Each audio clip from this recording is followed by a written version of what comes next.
ما وې ستا مینه کې د کلي وزم ما وې ستا مینه کې د کلي وزم هغې ویل چې شابه زر وتښته دا قرضداري د نور وجنې ګورئ او ما ورته ډېر وی چې واده مه کوه ما ورته ډېر وی چې واده مه کوه هغه خفه شوي سود دې نشي اوس چې ما وویني نو سټ ګروي مننه ښکلې وې ستا سره موبایل شته دی ما ویل او کنه نمبر دې راکړه ویلې نه یو ټلیفون ته کوم د اختر روایات مات نه کړې جانانه د اختر روایات مات نه کړې جانانه زه چې درشم نو د ټکه غاړه راکړه او ما خپل زړه درته د غر په مثال کلک کو ما خپل زړه درته د غر په مثال کلک کو ته هم زړه کلک او کلکه غاړه راکړه او ښکلي عقل درته چا ښودلی نه دی لاس دې خوا که کوتکه غاړه راکړه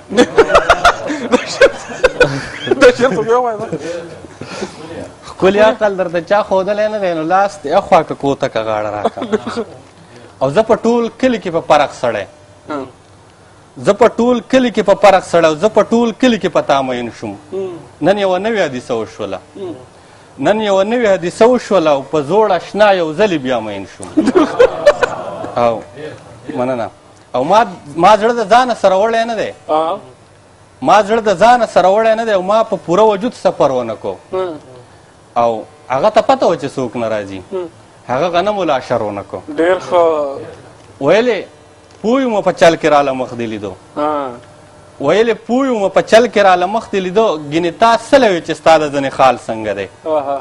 او یو زوړ اشنا مې د جانان پوښتنه داسې وکړه یو زوړ اشنا مې د جانان پوښتنه داسې وکړه ویلې وایه که نه اوس د کلیوال څنګه دی او ستا سره نه دا به د ځانه سره ښه ونه کړم ستا سره نه دا به د ځانه سره ښه ونه کړم او چې تر قیامته پورې مینه در سره ونه کړم او ممتاز صاحب ما ته د دې ویرې خپل د تلو طرف نه ښودو ما ته د دې ویرې خپل د تلو طرف نه ښودو چې زه په ځای د کعبې بل لور ته سجده ونه کړم ډېر ښه مننه هغه ځوانۍ کې وه هغې ارګل ته چرته کتل خټک صاحب هغه ځوانۍ کې وه هغې ارګل ته چرته کتل زه هم ګلاب ومه خدا ده چې سمسور نه ومه ډېر ښه او په اول ځل مې د غربت ګیله دره به وکړه په اول ځل مې د غربت ګیله دره به وکړه او هغه چې کور ته زما راغله او زه کور نه ومه ډېر ښه او دا ستا د پلو ریښه اوس هم ورسره ستا د پلو ریښه اوس هم ورسره هغه پې هغه شانتې سر تړلی ډېر ښه او هغه پاگل د نوم په چغه اخلي ځکه مو کلي نه بهر تړلی ډېر ښه او ما ډېرې شپې ډېر ماښامي د چا دیوال ته تیر کړو ما ډېرې شپې ډېر ماښامي د چا دیوال ته تیر کړو ما ته د خوب ما ته د سر او زنګانه پته ده او اوس چې ګنډل کوي اکثر ګوتو کې ستن ماتوي اوس چې ګنډل کوي اکثر ګوتو کې ستن ماتوي او هغې ته اوس لکه زما د ګریوانه پته ده ډېر ښه ډېر ښه مننه ډېر ښه دا و ښاغلی محمد ګل منصور چې ډېر خوندور شعرونه ترې موږ اورېدل ستا ډېره مننه په ګل مینېدل سو ځانونه مو هیره کړل په ګل مینېدل سو ځانونه مو هیره کړل د امن د ښار خلکو فکرونه مو لمبه کړل او حالاتو راته لویه سرکشي کړه را په غاړه حالاتو راته لویه سرکشي کړه را په غاړه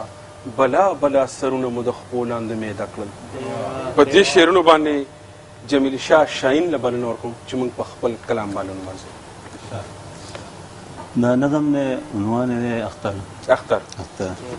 ارشاد ډیر مبارک تشاشنا اختر د څنګه تیر کړو ډیر مبارک تشاشنا اختر د څنګه تیر کړو وایه کنه بغیر زما اختر د څنګه تیر کړو او ما خو تمام ورځ یادونو سره لوبې کولې ما خو تمام ورځ یادونو سره لوبې کولې لکه ماشوم مې تصویرونو سره لوبې کولې زړه په سینه کې د دردونو سره لوبې کولې اوښکې مې سترګو کې موجود